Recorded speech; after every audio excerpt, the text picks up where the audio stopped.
Welcome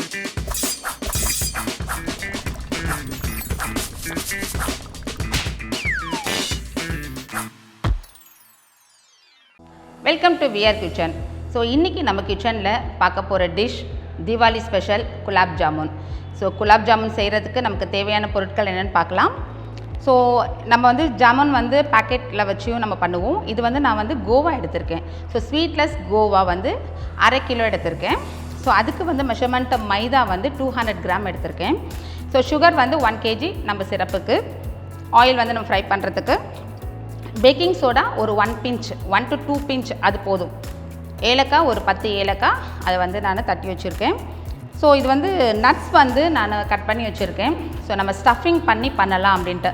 யூஸ்வலாக நம்ம நார்மலாக பண்ணுவோம். ஸோ இது வந்து நட்ஸ் வந்து உள்ளே ஸ்டஃப் பண்ணி பண்ணோன்னா இன்னும் டேஸ்ட்டு ரொம்ப நல்லாயிருக்கும்.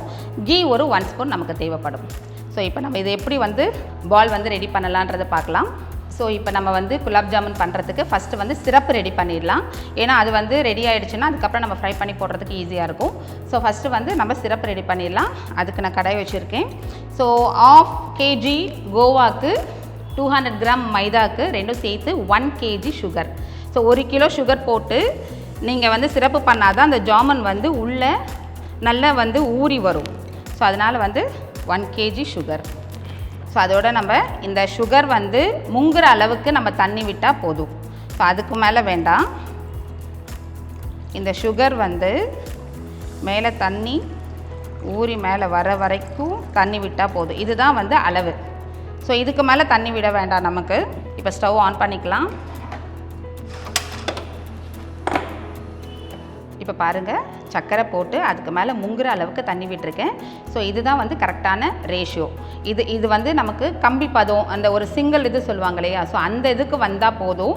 ஜீரா வந்து ரொம்ப கொதிச்சதுன்னா அது வந்து அந்த சர்க்கரை பாகு மாதிரி ஆகிடும். ஸோ இப்போ வந்து சுகர் சிரப்பு இது ஆகிட்டே இருக்கட்டும்.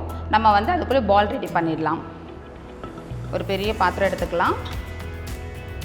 இதில் வந்து நான் 1/2 கிலோ ஸ்வீட்லெஸ் கோவா எடுத்திருக்கேன். இதை நல்லா இப்படி ஸ்ப்ரெட் பண்ணிக்கலாம். நம்ம நார்மலாக வந்து பேக்கெட்டில் வாங்கி செய்வோம், அதுவும் நல்லாயிருக்கும். நீங்கள் இப்படி பண்ணும் போது குவான்டிட்டி வந்து நிறைய கிடைக்கும். டேஸ்ட்டும் வந்து நீங்கள் கடையில் சாப்பிட்ற டேஸ்ட் இருக்கும். ஸோ இது வந்து செய்கிறதும் ரொம்ப ஈஸி தான். உங்களுக்கு தீபாவளிக்கு வந்து நீங்கள் கொடுக்கும் போது ஒரு 2 பீஸ் 3 பீஸ் கொடுக்கறதுக்கும் போது நம்ம ஒரு இது 5 பீஸ் வச்சு கொடுக்கலாம். ஸோ அந்த அளவுக்கு நமக்கு குவான்டிட்டி நிறைய வரும். இப்போ நம்ம இதோட மைதா ஆட் பண்ணிக்கலாம். மைதா வந்து 1/2 kgக்கு 200 கிராம் மைதா. இது பாருங்கள், இது வந்து ஒரு 1 கிராம் இருக்கும். ஸோ இந்த ஸ்பூனில் இவ்வளோ தான் இருக்குது. நீங்கள் பிஞ்சுன்னு பார்த்தீங்கன்னா 1 pinch 2 pinch வருது. ஸோ இது வந்து நீங்கள் ரேஷியோ பார்த்தீங்கன்னா 1 கிராம் தான். இது கொஞ்சமாக வாட்டர் வந்து நம்ம ஆட் பண்ணிக்கலாம்.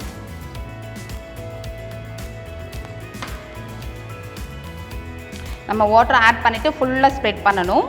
அப்போ தான் வந்து அந்த பேக்கிங் சோடா வந்து ஃபுல்லாக எல்லா இடத்துலையுமே வந்து ஸ்ப்ரெட் ஆகும்.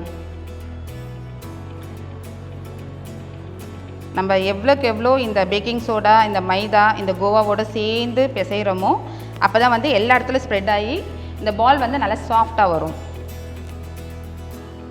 ஸோ இங்கே சர்க்கரை பாகு ரெடி ஆகிட்டே இருக்குது. நீங்கள் நடுவில் வந்து இது கிளறி விட்டுக்கோங்க, இல்லாட்டி அடி பிடிச்சிரும். இப்போ 1 ஸ்பூன் கீ இதோட ஆட் பண்ணிக்கலாம். ஸோ கீ ஆட் பண்ணும் போது டேஸ்ட் ரொம்ப நல்லாயிருக்கும். ஸோ இதுவும் நல்லா ஸ்ப்ரெட் பண்ணிவிட்டு எல்லாத்தோடு சேர்ந்து பிசைஞ்சிடலாம்.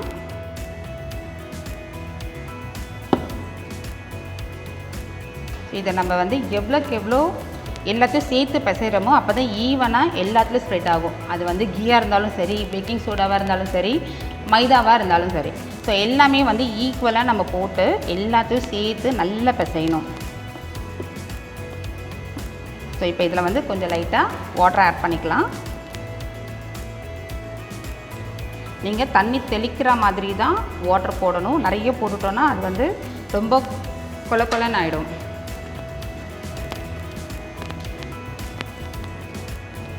ஏலக்காய் பொடி பண்ணியிருக்கோம் இல்லையா, ஸோ அதை வந்து இதில் ஆட் பண்ணிக்கலாம்.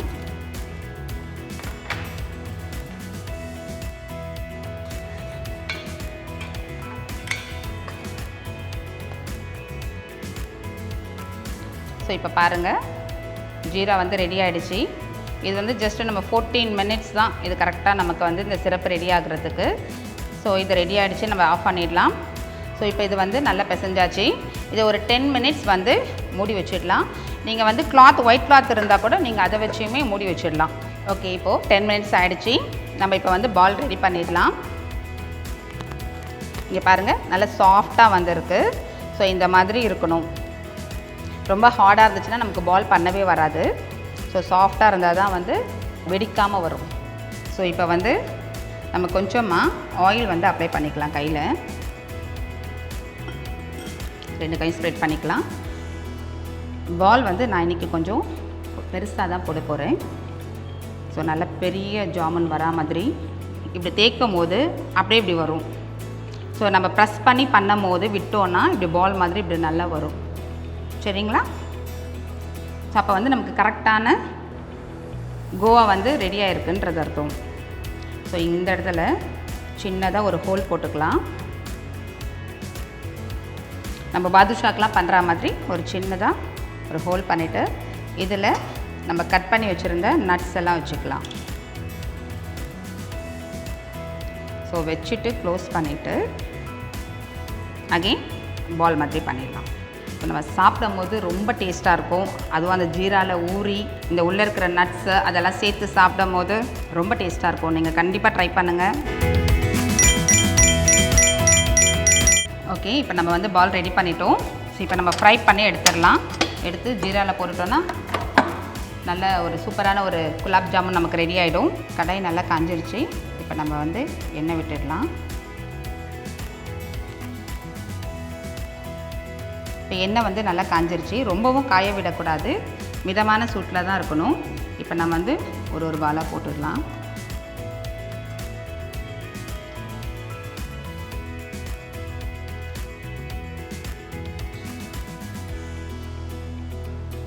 ஸோ நம்ம போட்ட உடனே கரண்டி வச்சா கூட இது ஒன்றுமே ஆகலை. ஏன்னா வந்து நம்ம கோவாவும் மைதா மிக்ஸ் பண்ணதுனால ஸோ இந்த கோவா வந்து உங்களுக்கு வந்து சாஃப்டாக வரும், ஆனால் வந்து உடையாது. ஸோ வீரலே வராமல் வரும். 2 சைடும் மாற்றி மாற்றி திருப்பி விடுங்க. அப்போ தான் வந்து ஈவனாக ப்ரௌன் ஆகும். ஒரே சைடு விட்டுட்டோன்னா ஒரு சைடு வந்து ஒயிட்டாக இருக்கும், இன்னொரு சைடு ப்ரௌனாக இருக்கும். ஸோ கலர் வந்து நல்லா ப்ரௌன் ஆகிட்டே இருக்குது. நீங்கள் எப்படி கிண்டுனாலும் இது ஒன்றுமே ஆகாது. நம்ம நார்மலாக நம்ம பேக்கெட்டில் பண்ணுறது வந்து நம்ம சாஃப்டாக இருக்கும், ஆனால் நம்ம வந்து ஹேண்டில் பண்ணுறதுக்கு வந்து கொஞ்சம் கஷ்டமாக இருக்கும். ஸோ கரண்டி போட்டாலே வந்து உடஞ்சிருமா, விரல் விட்டுருமா அப்படின்ற மாதிரி இருக்கும். ஸோ இதில் வந்து நமக்கு அந்த மாதிரி ப்ராப்ளம்ஸ் இல்லை. ஸோ சொன்ன ரேஷியோவில் நீங்கள் கரெக்டாக பண்ணிங்கன்னா ரொம்ப நல்லா வரும். இப்போ பாருங்கள், நல்லா ப்ரௌன் ஆகிடுச்சு. ஸோ இந்த ஸ்டேஜில் நம்ம எடுத்து சிரப்பில் போட்டுடலாம். இங்கே பாருங்கள், கலர் ரொம்ப நல்லா வந்திருக்கு. ஸோ இதை நம்ம அப்படியே வந்து ஜீராவில் போட்டுடலாம். தீபாவளி அப்படின்னாலே எல்லாருக்குமே வந்து ஞாபகம் வர்றது ஒன்று பட்டாசு, நெக்ஸ்ட்டு ஸ்வீட்டு. ஸோ இன்னொன்று வந்து ரொம்ப ஈஸியான ஸ்வீட்டும் கூட இது. ஸோ பிகினர்ஸ் கூட நிறைய பேர் இருப்பீங்க. ஸோ செய்யவே தெரியாதுன்னு நினைக்கிறவங்க கூட இதை வந்து சூப்பராக பண்ணலாம். நிறைய பேர் தலை தீபாவளி செலிப்ரேட் பண்ணுவீங்க. ஸோ அம்மா வீட்டுக்கு போகும்போது நீங்கள் இதை செஞ்சு எடுத்துகிட்டு போகலாம். ரொம்ப சூப்பராக வந்திருக்கு.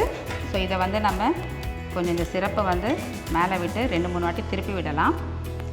இதை விட்டுட்டு ஒரு 4 hours நம்ம வந்து இதை விட்டுடணும். ஸோ அப்போ தான் வந்து அந்த ஜீரா வந்து நல்லா ஊறி உள்ளேயும் வந்து அந்த ஸ்வீட் வந்து நல்லா தெரியும்.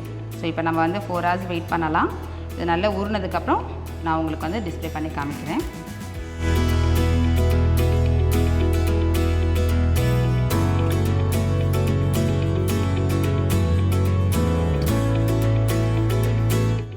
அனைவருக்கும் இனிய தீபாவளி நல்வாழ்த்துக்கள். ஸோ அடுத்தடுத்த டிஷ்ஷஸ் நம்ம சேனலில் பார்க்குறதுக்கு லைக் பண்ணுங்கள், ஷேர் பண்ணுங்கள், சப்ஸ்கிரைப் பண்ணுங்கள். தேங்க்யூ.